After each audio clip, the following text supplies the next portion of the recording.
Hey everybody, it is Audrey and I am super excited to share this layout with you today. It is for ThermWeb and I'm going to be showing how to use some of their new mixed media sheets. Now I have an old package which they were called Stitch and Sew, but they have been rebranded for scrapbooking as a mixed media line, and they are just so awesome to use. I'm also using the Summer Daydreams collection from PhotoPlay. I'm going to try to use the sheets in a lot of different ways today so you can get an idea of some of the different ways that you can use them. So I'm going to just cut, they're 8.5 by 11 and you can print on them. You can do all kinds of mixed media things on them. I'm going to just take some gelatos and kind of go over the interfacing sheets here, the mixed media sheets. And when you feel it, if you're familiar with sewing, it does feel like an interfacing, a very thin interfacing. But the sheets do come in two weights. There's a lightweight and a heavyweight sheet, and these are the lightweight sheets. Their opacity is kind of like like a vellum, so they are see-through, so you can use them as a layer of vellum too if you wanted to do something like that. But I am trying to just pick out some gelatos here that match the colors in the PhotoPlay paper Summer Daydreams line. And I'm using the gelatos, just rubbing them on, the sticks right on, and then using some water and a brush to kind of blend in the gelatos a little bit better, just so that I don't get that streaky look with the sticks there. I guess I'm not sure how it would be if you wet the sheets first. I didn't think about that, but you would probably not get as apparent streaky lines, so it might be able to blend easier if you wet the sheet first. So maybe I'll have to try that next time. So my plan here is to just color some four different sheets with different colors that match the line, and I'm not really sure at this point what I'm going to do with each of the sheets, or if I'm going to use all of them, but I wanted to try some different techniques, and who knows if they're going to work out or not, but they do, and I'm happy with that. So I'm going to let these dry. They do take a little bit to dry, which I'm obviously not going to show you here, but on my this isn't really a craft mat. It's just a cheapy dollar store cutting board, and I buy them all the time because they come in a 2-pack, and you can get a 2-pack for $1. And when they get really messy, you just throw them away. You don't have to bother cleaning them. So anyway, that's what's in the background there. So this green was a little bit dark, so I'm really trying to, it didn't really match the green in the line, so I'm really trying to kind of get rid of those green lines so I don't use too much of the green. Okay, so here's my photo I'm going to use, and I'm going to start with a white background as usual, and I'm pulling out all the papers in the kit here. I'm going to shuffle through and look for patterns that I like, and of course I'm just drawn to this starburst pattern, these rays on the bright yellow paper, which is perfect for my photo. And then I'm going through those 3x4 cards, just seeing if there are any phrases or anything I want to fussy cut out, which I also like to do. And since the sheets are the mixed media sheets are going to be a highlight of my page, I'm not really pulling out any more of the other solid colors, just the yellow here. Okay, so I'm going to cut this out, and I'm thinking about doing a sun shape. So I'm positioning my daughter's photo, I'm sorry, not just the photo, but where her head is over the center point where all those lines converge. And then I'm going to draw a circle around that. So I don't draw a perfect circle. I always try to make those points converge right on the subject's head in the photo. So that's a little tip if you're using a paper like this that has the rays. And I have the crazy idea to go through and cut every single little line out, and I just cut the edges at different lengths too to kind of make it an interesting burst. Okay, so my sheets have dried. Here is my craft mat, and I'm going to try a couple different things. So my first thought was to try some stamping, and I bought these new stamps. They were sitting right in my desk, and I bought this new white distress ink, and I thought I would try the white on the sheets. And it's very subtle. It's not, a very strong contrast there between the white and the blue, but I love the little bit of um, kind of interest it adds to that. So I mean, you could try any color to stamp on here, and the stamp just stamped right on. It didn't smear. It worked out great. Okay, that pink sheet there, which you got a quick glimpse of, I stitched a bajillion lines all up and down the sheet. So I wanted to show that you could stitch on them very easily. I mean, it is kind of based off an interfacing, which is for sewing, so they stitch very easily. And lastly here, or not lastly, but with the orange sheet, I am using an embossing plate and embossing it, and it embosses super nice, and the emboss pattern stays right on. The heavy sheets, I've seen other designers' projects, and the heavy sheets emboss super nice too, and you can get such beautiful texture. So to make those dots stand out a little bit more, I just went over the surface a little bit with the white, which was kind of a mistake because then I got my ink pad all dirty, but oh well, it worked.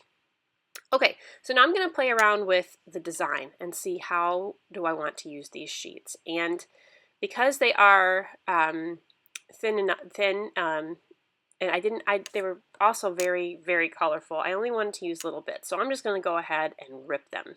And you can see this one here is the one I stitched 1,000 times over. And so it was very hard to rip because I had all those stitching lines.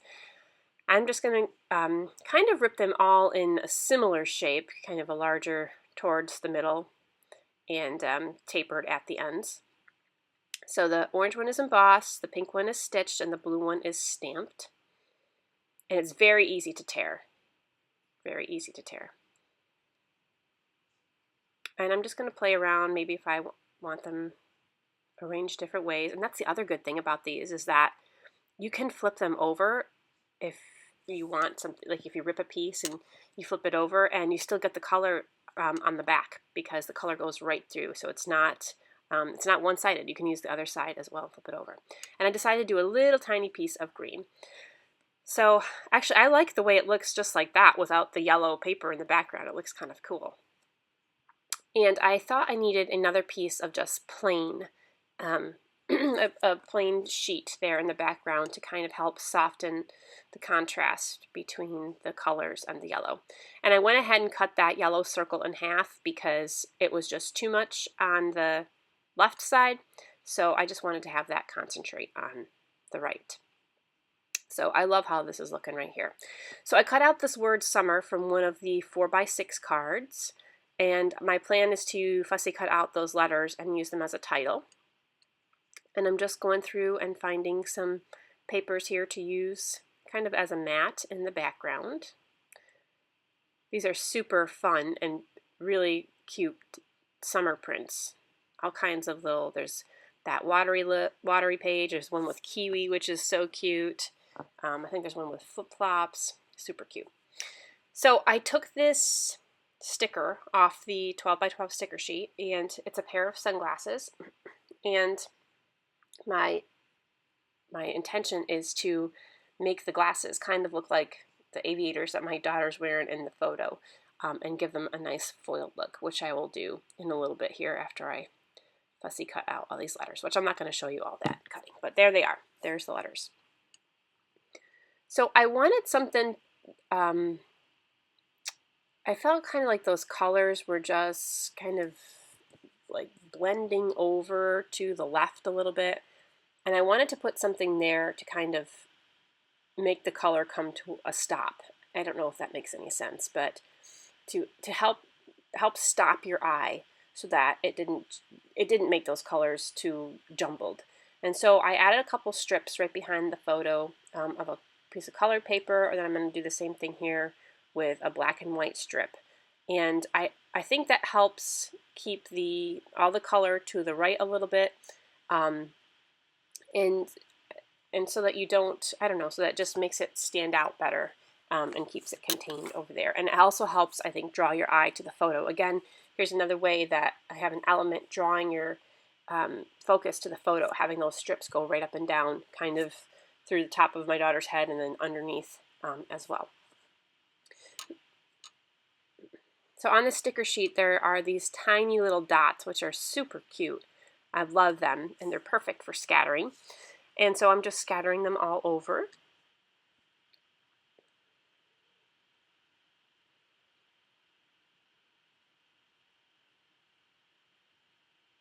And this is going to be pretty much the final design and layout of the page. I'm going through and just, you know, going to find a couple more bits to put on here. Okay, so I am using the Decofoil liquid adhesive pen, and you just tap it a couple times to get the glue flowing, and you just simply use it like a pen and color in with glue. And then you let it dry for a few minutes. And I am using a Decofoil sheet in an iridescent Decofoil. It's so awesome. Look at that. That kind of rainbow, silver rainbow color. It's awesome. So I'm going to let it dry for a few minutes. If you try to apply the foil when it's still too wet, it won't stick. You'll pull up the glue instead of having the foil stick to the sunglass or whatever object you're foiling. So you've got to let it dry so that it gets really tacky. Okay, so to me it's done enough. But the good thing is if you do it too soon, you can always go back over with your pen. And so I'm just burnishing it here a little bit with my fingers, and voila. And it completely covered up. You saw that there was some text in the glasses. Like I said, I love summer or something. It completely covered that up. So you can't even see that through. So that's awesome. And I had gone through, I don't know if you saw, and I'd made a couple dots with the pen, with the glue pen, and right on the layout. And now I'm just going over, and it kind of looks like sparkly confetti when you do it like that. So I'm going over with the foil on those glue dots that I had put on the background there, on the white background. Okay, so I've just distressed the edges of the photo, or the papers around the photo, so kind of the photo mat, to kind of give those a little bit of texture. I kind of like the way that that title, Summer, is kind of crooked like that. I put it straight, but it kind of looks cool crooked. And then I'm just going to go through and pick out a couple more phrases and stickers to put on. So this is a picture of my daughter on one of our first long boat trips this summer. So we're very lucky to be able to have a lot of fun summer things to do. That Grandma and Grandpa's cottage and our other Grandma and Grandpa's cottage as well. So we go to the Finger Lakes and to the St. Lawrence River. We have a lot of fun. These were actually my sunglasses that it was just too bright for her, and she had to put them on, so Mommy gave them up for her. Even though she has her own pair, she likes Mommy's better.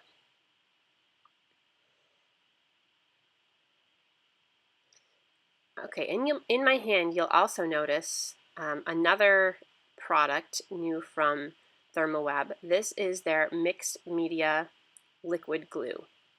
Now, you can use it for anything. And if you like the Scotch Quick Dry Glue, which I have used forever, the Scotch Quick Dry Glue dries super, super fast. And once you put the Scotch glue down, it ain't coming off. Even if you decide like 10 seconds later, you're going to get some tearing and ripping. This Therm mixed media glue works awesome. It glues very, very fast. I'm sorry, it dries very, very fast. But it doesn't dry as fast as the Scotch, which to me is a benefit because you still have a little bit of wiggle room if you want to take something off. And it dries clear, just like the Scotch. This one, this particular glue isn't as white when you put it out. It's a little bit more clear than the Scotch, but this is my new go-to glue, and I use it on everything now. So you'll see it a lot in my videos instead of the Scotch glue. Okay, so I'm just figuring out where to put a couple more embellishments and little bits here. Here's another thing I tried to do. I tried punching some of these sheets, and I know that you can die cut them, but my punch, I don't know if it was because this one was embossed first, and plus my punch is probably super dull, but I couldn't punch through it very well. So I just fussy cut it.